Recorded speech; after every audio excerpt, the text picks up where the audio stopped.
কোরআনের কিছু মানবে আর কিছু ছাড়বে, তাদের জন্য দুনিয়াতেও লাঞ্ছনা, আখিরাতেও কঠিন শাস্তি আছে। তো এই আয়াতের মধ্যে আল্লাহ বললেন, ইসলামের মধ্যে পরিপূর্ণভাবে ঢুকো, আল্লাহর প্রত্যেকটা বিধানকে মানো। একটা মানবা আরেকটা ছাড়বা, এটা হয় না। প্রত্যেকটা বিধানকে পরিপূর্ণভাবে মানলে ইসলামের মধ্যে পরিপূর্ণভাবে ঢোকা যায়। এরপরে আল্লাহ বলছেন, ওয়ালা তাত্তাবিউ খুতুওয়াতিশ শাইতান, শয়তানের পদাঙ্ক অনুসরণ করা যাবে না। শয়তানের পথ এটা হলো জাহান্নামের পথ। শয়তানকে যখন আল্লাহ পাক শয়তান বানাই দিলেন, মালউন বানাই দিলেন, লানত প্রাপ্ত যখন তাকে আল্লাহ বানাই দিলেন, তখন শয়তান আল্লাহর সঙ্গে একটা চ্যালেঞ্জ করছে। চ্যালেঞ্জ হলো যে, হে আল্লাহ, আপনি আমাকে যেই আদমের কারণে পথভ্রষ্ট করে দিলেন, আমি আদমের সন্তানদেরকে জাহান্নামের মধ্যে নিয়েই ছাড়ব। তাদেরকে আমি যেভাবে পারি ওদেরকে জাহান্নামে আমি নিয়েই ছাড়ব। আমি সুম্মা লাআতিয়ান্নাহুম মিন বাইনি আইদিহিম ওয়া মিন খালফিহিম ওয়া আন আইমানিহিম ওয়া আন শামাইলিহিম, তাদের ডান দিক থেকে আসবো, বাম দিক থেকে আসবো, সামনের দিক থেকে আসবো, পিছনের দিক থেকে আসবো, ধোঁকা দিয়ে জাহান্নামের পথে পরিচালনা করার জন্য চেষ্টা করব আমি। ওয়ালা তাজিদু আকসারাহুম শাকিরিন, আপনি অধিকাংশকে আপনার শুকরগুজার বান্দা পাবেন না, আমি তাদেরকে নাফরমান বানাই ফেলব। এটা শয়তানে আল্লাহর কাছে চ্যালেঞ্জ করছে। তো শয়তান ওইভাবেই মেহনত করতেছে। তো আল্লাহ পাক সতর্ক করছেন, আমাদেরকে বারবার সতর্ক করছেন। এবং এই আয়াতের মধ্যেও আল্লাহ সতর্ক করে বলতেছেন, ওয়ালা তাত্তাবিউ খুতুওয়াতিশ শাইতান, শয়তানের পথে তোমরা চলিও না। শয়তান জাহান্নামের দিকে ডাকবে, তোমরা ওই দিকে যাও না, জান্নাতের পথের দিকে যাও, জান্নাতের পথের দিকে চলো। শয়তান মানুষকে গুনাহের দিকে ডাকে, এর আসবাবের কোনো শেষ নাই, মাধ্যম। শয়তান মানুষকে জাহান্নামের দিকে ডাকতেছে অনেক মাধ্যমে। গান বাদ্য এটা একটা শয়তান মানুষকে গুনাহের দিকে ডাকার একটা মাধ্যম, শয়তানের একটা মাধ্যম। দুনিয়ার প্রতি আকর্ষণ সৃষ্টি করা, এটা মানুষকে আখিরাত ভুলিয়ে দিয়ে গুনাহের প্রতি উদ্বুদ্ধ করার একটা মাধ্যম। দুনিয়ার ধন দৌলত সম্পদ, শয়তান ধন দৌলতের মাধ্যমে মানুষকে পাপ কাজের দিকে আহ্বান করে। দেখেন না, সামান্য জমির জন্যে মারামারি করে পর্যন্ত করে ফেলে। এগুলি শয়তানে আকর্ষণ সৃষ্টি করে মারামারি লাগায়, তাহলে একটা অন্যায় কাজ সংগঠিত হবে, হত্যা হবে। তো এগুলো সম্পদের মোহ, আকর্ষণ, এগুলি শয়তান কাজে লাগায়, মানুষকে গুনাহের দিকে ডাকে। এরকমভাবে স্বর্ণ রূপা, গবাদি পশু, ক্ষেত খামার, এই সব কিছুর প্রতি মানুষের একটা আকর্ষণ আছে। এগুলার মাধ্যমে মানুষকে শয়তান গুনাহের দিকে ডাকে, আখিরাতকে ভুলাই দেওয়ার চেষ্টা করে। শয়তানের সবচেয়ে বড় হাতিয়ার হলো নারী। নারীর মাধ্যমে শয়তান মানুষকে গুনাহের দিকে আহ্বান করে। এটা হলো সবচাইতে বড় হাতিয়ার। মানুষকে গুনাহের দিকে আহ্বান করার যতগুলো হাতিয়ার আছে শয়তানের, সবচাইতে বড় হাতিয়ার হলো নারী। বর্তমান পৃথিবীতে যত অন্যায়, বড় বড় জঘন্যতম অন্যায় সংগঠিত হচ্ছে, এর বেশিরভাগই হলো নারী সংক্রান্ত। নারী সংক্রান্ত, নারীর ফাঁদে পড়ে মানুষ জিনার মতো অন্যায় জঘন্যতম পাপ কাজ করতেছে, পরক্রিয়া করতেছে, অন্যের স্ত্রীর সঙ্গে সম্পর্ক তৈরি করতেছে, হাজার হাজার সংসার ভেঙে যাচ্ছে। তো এগুলো মাধ্যম, শয়তান মানুষকে গুনাহের দিকে ডাকার মাধ্যম। ইদ্রিস কান্দলবী রহমতুল্লাহ আলাইহি সিরাতে মুস্তফার মধ্যে লিখছেন, আল্লামা জালালউদ্দিন সৈয়দী রহমতুল্লাহ আলাইহির হাওলা দিয়ে লিখছেন যে আদম আলাইহিস সালামকে আল্লাহ পাক যখন মর্যাদা দান করলেন আর শয়তানকে অভিশপ্ত করলেন, শয়তান তখন আল্লাহর কাছে বিভিন্ন হাতিয়ার,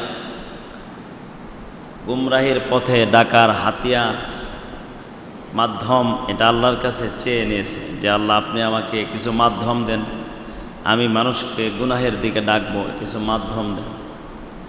তো আল্লাহ মাধ্যম দিয়েছেন, বিভিন্ন বস্তু, সম্পদ, ঘোড়া, স্বর্ণরূপা, গান, বাদ্য। তো শয়তান এগুলোর মধ্যে তাকায় দেখছে যে এগুলোর প্রতি মানুষের যে আকর্ষণ আছে, সব মানুষকে ব্যাপকভাবে গুমরা করা যাবে না। সবশেষে আল্লাহ তাআলাকে আবার বলছে যে আল্লাহ এর থেকে শক্তিশালী আরেকটা দেন, আরেকটা মাধ্যম দেন, যাতে আমি ওই মাধ্যমে মানুষকে আমার পথে ডাকতে পারি। আর আল্লাহ যদি না দেন তাহলে করতে পারবে?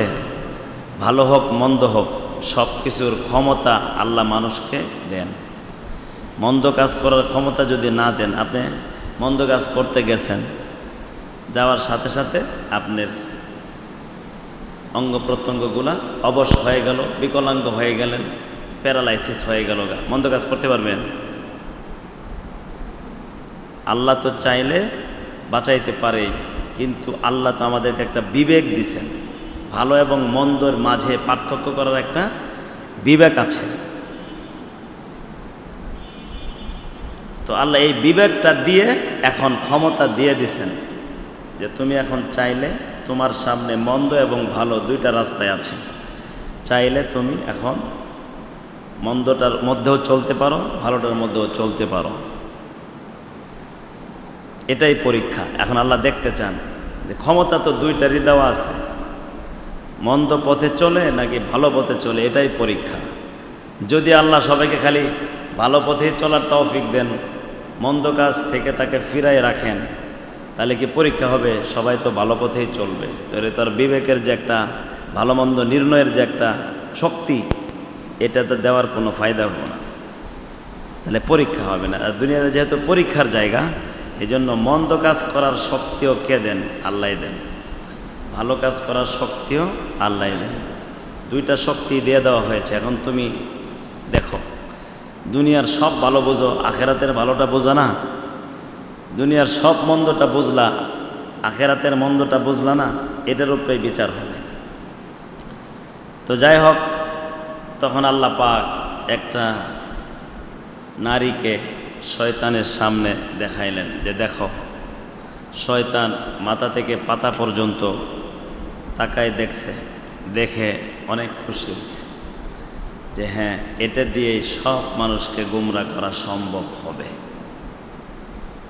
সব মানুষকে গুমরা করা সম্ভব হবে। কেন?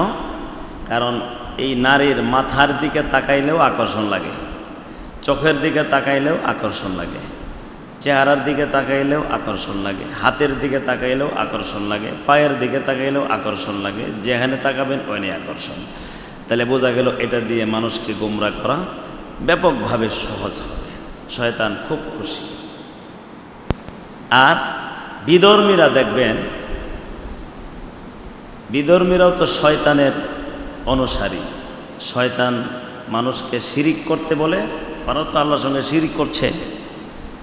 এরাও দেখবেন নারীদের প্রতি খুব দরদ দেখায় তাদের বস্ত্রহীন করার ক্ষেত্রে, অন্যদিকে কিন্তু কোনো দরদ নাই, অন্যদিকে দরদ নাই। একটা নারী অসহায় হয়ে পড়বে, একটা নারী না খায়ে মরতেছে, এগুলার প্রতি কোনো দরদ নাই। দরদ কোনটা জানেন? এই নারী বস্ত্রহীন হয় না কেন, তার কাপড়টা সে খুলে না কেন। যত কম কাপড় পরবে তত তাদের কাছে ভালো, কারণ এই শয়তানের অনুসারী অনুসরণ করে। আর এর বিপরীত হলো ইসলাম। ইসলাম নারীকে সম্মানের জায়গায় রেখেছে, নারীর সব দিক থেকে খবর রেখেছে এবং তাকে সেভ করার জন্য যত উপায় বর্ণনা করা দরকার সব বলে দিছে, তাকে নিরাপদ রাখার জন্যে।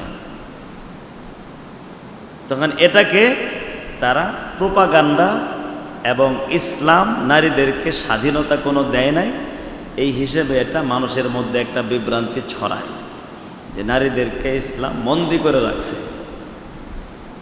ইসলাম নারীদেরকে বন্দি করে রাখছে আর আমরা তাদের স্বাধীনতা চাই। তারা নারীর পক্ষে, বোঝা গেছে পক্ষে, কিন্তু ইসলাম বলে যে নারী তোমার দেহটা পুরা সংরক্ষিত, তুমি সম্মানিত, কারণ তুমি মা হবা, কয়দিন পরে তুমি মা হবে, মায়ের সম্মান অনেক দামি। আর ওদের কথা হলো কিসের মা? তোমার পেট থেকে যারও সন্তান তৈরি হবে, এটা হলো ওদের প্রচেষ্টা। আর ইসলামের চেষ্টা হলো তোমার গর্ভ থেকে সম্মানিত একজন মানুষ দুনিয়াতে আসবে, যে যারও সন্তান হবে না, হারামজাদা হবে না। হারামজাদা মানে হারাম সন্তান, যে হারামভাবে দুনিয়াতে আসছে ওরা হারামজাদা। তো যাই হোক, ওরা নারীদের স্বাধীনতার পক্ষে স্লোগান দিয়ে নারীদের পক্ষ অবলম্বন করে এটা বুঝাইতে চায় যে আমরা তোমাদের হিতাকাঙ্ক্ষী, আর ইসলাম তোমাদের উপর জুলুম করতেছে। বলেন না নাউজুবিল্লাহ। তো যাক, এটার শয়তানের বড় একটা হাতিয়ার। আর এরাও যেহেতু শয়তানের অনুসারী আর শয়তানের পক্ষে তারা ব্যাপকভাবে কাজ করছে, তো আল্লাহ বলছেন এই শয়তান এবং শয়তানের অনুসারী যারা আছে তাদের পথে তোমাদের চলা যাবে না। আল্লাহ বলছেন ওয়ালা তাত্তাবিউ খুতুওয়াতিশ শাইতান, শয়তানের পদাঙ্ক অনুসরণ করবা না। যত পাপাচার দেখেন নারী সংক্রান্ত, একটা নারী যদি তার বিবাহের আগে তার জীবনকে উৎসর্গ করে দেয় অন্যায় কাজে, একটা কথা, একটা স্লোগান, একটা বক্তব্য কিছুই শুনবেন না। একটা নারী তার সতীত্ব হেফাজতের জন্যে যদি বিবাহের দিকে যাইতে চায়, তাহলে বিশ্ব থেকে নিয়ে আমাদের সমাজ, পরিবার সবাই তাকে বাধার সৃষ্টি করে। সবাই বাধার সৃষ্টি, না এখনো বয়স নেই, এখনো বয়স নেই, বিয়ে হওয়া যাবে না। বয়স কত? 18 হইতে হবে। এর আগে যদি তার জীবনকে সে তছনছ করে দেয় অসুবিধা নাই, খালি গোপন করে রাখো, অসুবিধা নেই। জেনে মন চাল কি হচ্ছে দেশে দেখছেন, এগুলি কোনো সমস্যা নাই। যত অন্যায় কাজ করতে পারো করতে থাকো, ওদের স্লোগান একটাই, কোনো বাধা নাই, কিন্তু বিয়ে করতে পারবে না, বিয়ে করা নিষেধ। কারণ ইসলাম যে বলছে তাড়াতাড়ি বিয়ে করো আর সতীত্ব হেফাজত করো, ইসলামের বিরুদ্ধাচারণই হলো তাদের মূল উদ্দেশ্য। ইসলাম যে বলছে যে তোমার ইজ্জত রক্ষা করার জন্য তাড়াতাড়ি বিয়ে করে ফেলো, আর বিয়ের পথে যত বাধা, এক তো বয়সের একটা সীমা ধার্য করে দিছে, এর আগে বিয়ে করলে পুলিশে ধরে, যে বিয়ে পড়াবে তাকে পুলিশে ধরে, জেলখানায় ঢুকায়, জরিমানা করে। হ্যাঁ, এক তো হলো প্রশাসনের পক্ষ থেকে এরকম বাধ্যবাধকতা সৃষ্টি করা হয়েছে, অপর দিকে সমাজের মানুষও ওইটার চাপের মুখে বিয়ে দেরিতে করাইতে চায়, যে তুমি আগে নিজে কামাই করা শিখো, বউরে খাওয়াবা কি। এটা একটা পারিবারিকভাবে একটা চাপ সৃষ্টি করে। কিন্তু কামাই করার আগে আরও যে 50টা মেয়ের নিয়ে বিভিন্ন পার্কের অলি গলি ঘুরা শেষ, এরপরে পতিতালয়গুলা লাইসেন্স দিয়ে দিছে, ওগুলা ঘুরা শেষ। এরপরে বয়স হয়ে গেছে 30 বছর, এখনো কামাই করাই শিখে নাই, বিয়ে করবো কেমনে। এদিকে ঘুরে বিয়ের ব্যাপারে তার ভয় তৈরি হয়ে গেছে যে এখন আর বিয়ে চলবে না।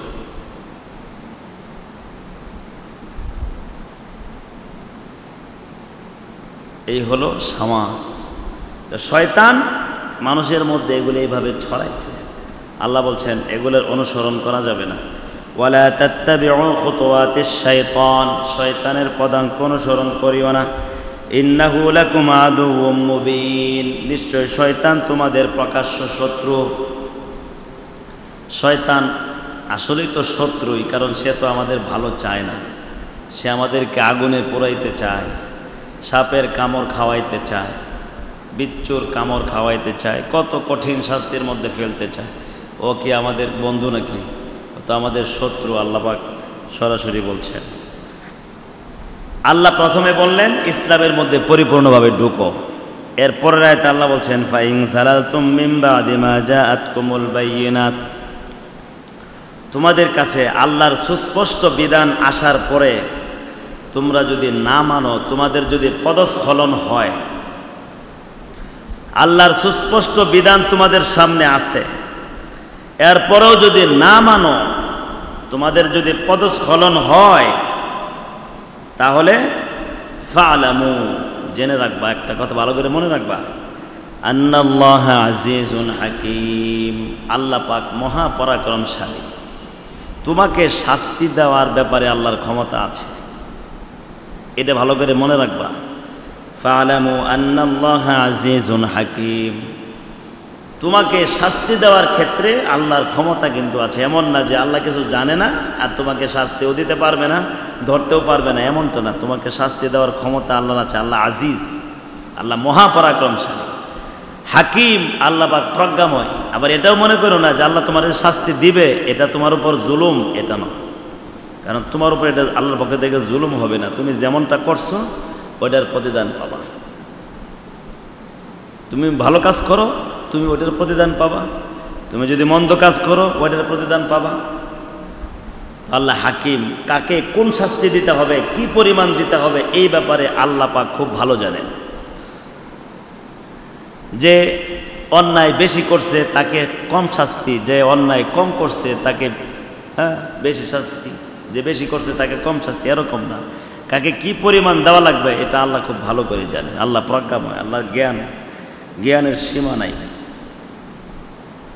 তো আল্লাহর সুস্পষ্ট বিধান আসার পরেও যদি না মানো, ঔদ্ধত্য প্রকাশ করো, গার বাঁকা করে চলো, তো আল্লাহ বলেন যে তোমাদের এই আচরণ যদি হয়, তাহলে তোমাদের আচরণ দ্বারা এতটুকুই তো বোঝা যাবে যে তোমরা কি চাইতেছো, যে আল্লাহ নিজে এবং ফেরেশতা সরাসরি তোমার সামনে আসবে, আইসে দুনিয়াতেই ফয়সালা করে দিবে।